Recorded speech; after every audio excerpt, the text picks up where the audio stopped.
Chicken neck గా ప్రసిద్ధి చెందిన సిలిగురి కారిడార్ మరోసారి వార్తలకెక్కింది. గతంలో చైనా విస్తరణవాద కాంక్ష కారణంగా ఘర్షణ నెలకొంటే ప్రస్తుతం బంగ్లాదేశ్, పాకిస్తాన్ లు కలిసి ఉమ్మడిగా చికెన్ నెక్ లో తిష్టవేశాయి. పాక్ సైనిక బృందం బాహాటంగానే చికెన్ నెక్ ను సందర్శించినట్లు జాతీయ, అంతర్జాతీయ మీడియా కథనాలు ధృవీకరించాయి. చానాళ్ల క్రితమే రాడికల్ ఇస్లామిస్టులు గజ్వా ఏ హిందూ అంటూ పిలుపునిచ్చారు. భారత్ పై దాడి చేస్తామంటూ హెచ్చరించాయి.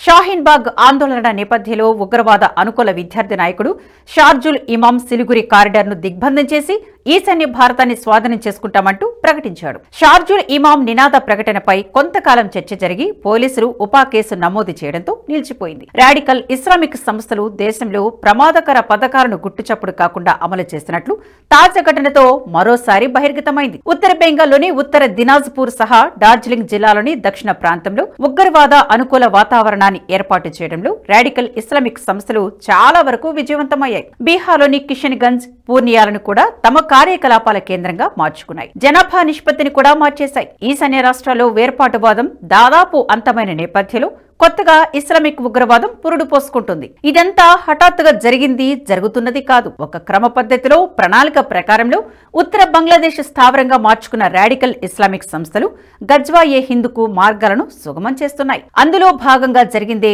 తాజాగా పాక్ సైనిక బలగాల బృందం సందర్శన. స్వరాజ్య వెబ్సైట్ గత ఏడాది సెప్టెంబర్ 16, 17 తేదీలు 2 అత్యంత ప్రధానమైన కథనాలను వెలువరించింది. చికెన్ కేంద్రంగా గజ్వా ఏ హిందూ కార్యకలాపాలు ఎలా సాగుతున్నాయో తెలిపే కథనం ఒకటైతే, కేంద్ర ప్రభుత్వం యుద్ధ ప్రాతిపదికన తీసుకోవలసిన 7 కీలక చర్యలను సూచించింది. బంగ్లాదేశ్ పరిణామాల తర్వాత పాక్ వ్యూహం మార్చుకుంది. బంగ్లాదేశ్ ను మచ్చిక చేసుకునేందుకు విదేశాంగ విధానంలో కొత్త మార్పులు చేసింది. ద్వైపాక్షిక సంబంధాల్లో భారత్ దిగ్బంధ వ్యూహాన్ని భాగం చేసుకున్నాయి. దీంతో గడిచిన 3 మాసాలుగా మార్పులు వేగం పుంజుకున్నాయి. బంగ్లాదేశ్ విషయంలో భారత్ అనుసరిస్తున్న దిగ్బంధ వ్యూహాన్ని సవాలు చేసేందుకు పాకిస్తాన్ తో కలిసి చికెన్ నెక్ వ్యూహానికి తెరతీసింది. పాక్ ఆర్మీ అధికారుల బృందంలో గూఢచార సంస్థ ISI అధికారులు కూడా ఉన్నారు. పాక్ బృందం ఉత్తర బంగ్లాదేశ్ లోని సిలిగురి కారిడార్ కు సమీపంలోని రంగపూర్ను సందర్శించింది. జనవరి 21న రంగపూర్కు వచ్చిన పాక్ సైనిక అధికారుల బృందం చర్చల్లో Bangladesh army principal staff officer SM Kamrul Hasan కీలకంగా వ్యవహరించారు. బంగ్లాదేశ్ ఆర్మీ ప్రిన్సిపల్ స్టాఫ్ ఆఫీసర్లు పాక్ బృందంతో కీలక చర్చలు జరిపారు.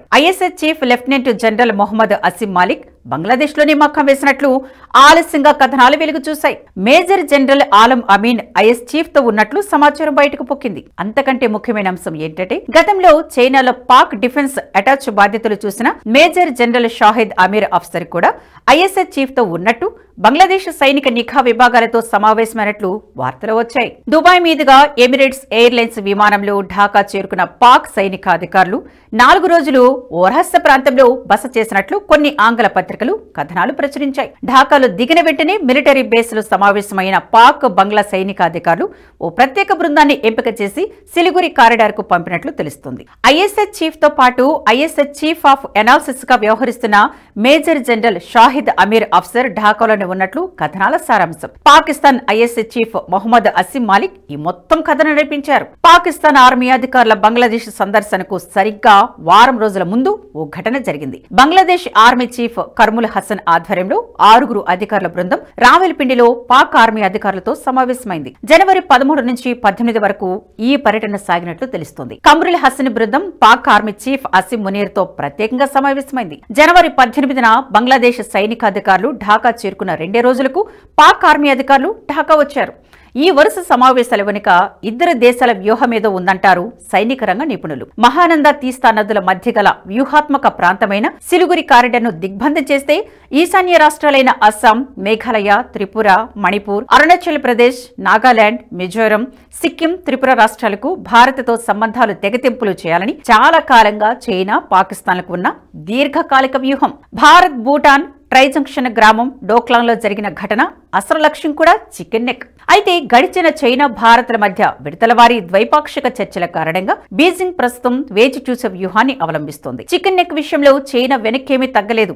కానీ వర్తమాన భౌగోళిక రాజకీయాల ఉద్రిక్తతల నేపథ్యంలో చైనా వ్యూహాత్మక వెనుకడుగు వేస్తుంది. భారత్ తో పాటు భూటాన్ కూడా చైనాతో 3 అంచెల ఒప్పందం కుదుర్చుకుంది. సరిహద్దు వివాదాలను చర్చల ద్వారా పరిష్కరించుకోవడానికి ఇరు దేశాలు అంగీకారానికి వచ్చాయి. ఈ ఒప్పంద వివరాలు బహిర్గతం కాలేదు. చైనా మీడియా మాత్రం చైనా భూటాన్ ఒప్పందం ఒప్పందం మోదీ ప్రభుత్వానికి చెంపపెట్టు అంటూ కథనాలు ప్రచురించాయి. సిలిగురి కారిడార్ ఎందుకు కీలకమైందంటే 8 ఈశాన్య రాష్ట్రాలకు వెళ్లే రైలు, రోడ్డు మార్గాలు చికెన్ నెక్ గుండానే వెళ్లాలి. అంతేకాదు కీలకమైన పైప్ లైన్లు, కమ్యూనికేషన్స్ కేబుల్స్ కూడా ఈ మార్గంలోనే ఉంటాయి.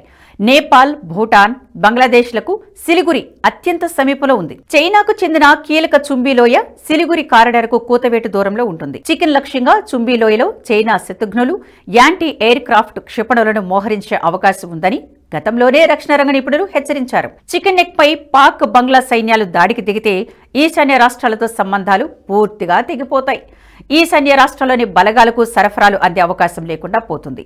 డోక్లాం వద్ద చైనా రోడ్డు నిర్మాణాలను భారత్ అడ్డుకోవడానికి ఇది కూడా ప్రధాన కారణం. చైనాలో గూఢచారులుగా పనిచేసిన పాకిస్తాన్ ఐఎస్ఐ అధికారులు కూడా బంగ్లాదేశ్కు రావడం వెనుక బీజింగ్ ప్రమేయంపై కొత్తగా అనుమానాలు నెలకొంటున్నాయి. భూటాన్, చైనాల మధ్య 3 అంచెల ఒప్పంద వివరాలు బహిర్గతం కాకపోవడం, చైనాలో పనిచేసిన పాక్ గూఢచారి ఢాకా పర్యటన బృందంలో ఉండడంతో చైనా హస్తం ఉందా అనుమానాలు వస్తున్నాయి. అయితే చైనా విదేశాంగ మంత్రితో అజిత్ దోవల్ ఇటీవలే సమావేశమయ్యారు. చైనాతో ప్రస్తుతానికి భారత ప్రభుత్వానికి సవ్యమైన దౌత్య సంబంధాలే కొనసాగుతున్నాయి. తాజా పరిణామాలు మాత్రం ఇరు దేశాల సంబంధాలపై నీలి నీడలు కమ్మేలా చేస్తున్నాయి. భారత్ లో మరీ ముఖ్యంగా ఢిల్లీ కేంద్రంగా పనిచేసే వామపక్ష ఓవర్ గ్రౌండ్ సంస్థలు, జవహర్ నెహ్రూలాల్ విశ్వవిద్యాలయం కేంద్రంగా పనిచేసే కొన్ని స్వతంత్ర విద్యార్థి సంస్థలు సిఏఏ ఆందోళన కాలం నుంచి చికెన్ నెక్ గురించి పదే పదే ప్రస్తావిస్తున్నాయి. అదే సమయంలో గజ్వాయే హిందూ కోసం ప్రయత్నాలు చేస్తున్న రాడికల్ ఇస్లామిక్ సంస్థలు పశ్చిమ బెంగాల్, బీహార్ కేంద్రంగా కార్యకలాపాలను తీవ్రం చేశాయి. పెద్ద ఎత్తున మత మార్పిడులు చేస్తున్నాయి. ఉగ్రవాద అనుకూల వాతావరణాన్ని సృష్టిస్తున్నాయి.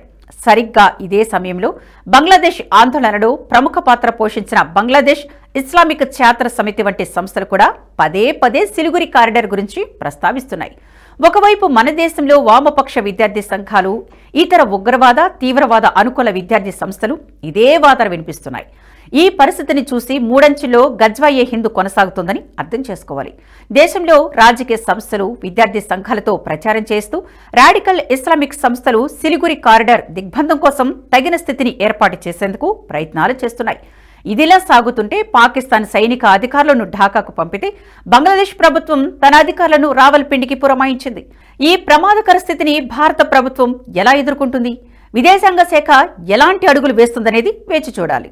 సాయి గారు, మీ మీద నమ్మకం ఉంది. మీరు ఏం చేసినా దేశాన్ని మంచి చేస్తారు. మీరు ఓటీటీ ఛానల్ ఓపెన్ చేస్తారు. Give me the honour to become the first subscriber. Thank you sir. NH ప్రైమ్ని సబ్స్క్రైబ్ చేసుకుంటున్నందుకు first thank you very much sir. ఈ వీడియో మీకు నచ్చినట్టయితే లైక్ చేయండి, 10 మందికి షేర్ చేయండి. అలాగే కామెంట్ల రూపంలో మీ అభిప్రాయాలను మాతో పంచుకోండి. Nationalist hub group of channels ను సబ్స్క్రైబ్ చేసుకుని తెలుగునాట జాతీయవాద జర్నలిజాన్ని ప్రోత్సహించండి. ఈ వీడియో కింద ఉన్న బెల్ ఐకాన్ పై క్లిక్ చేయడం మర్చిపోవద్దు. ఈ వీడియో మీకు నచ్చినట్టయితే లైక్ చేయండి, 10 మందికి షేర్ చేయండి. అలాగే కామెంట్ల రూపంలో మీ అభిప్రాయాలను మాతో పంచుకోండి. Nationalist hub group of channels ను సబ్స్క్రైబ్ చేసుకుని తెలుగునాట జాతీయవాద జర్నలిజాన్ని ప్రోత్సహించండి. ఈ వీడియో కింద ఉన్న బెల్ ఐకాన్ పై క్లిక్ చేయడం మర్చిపోవద్దు.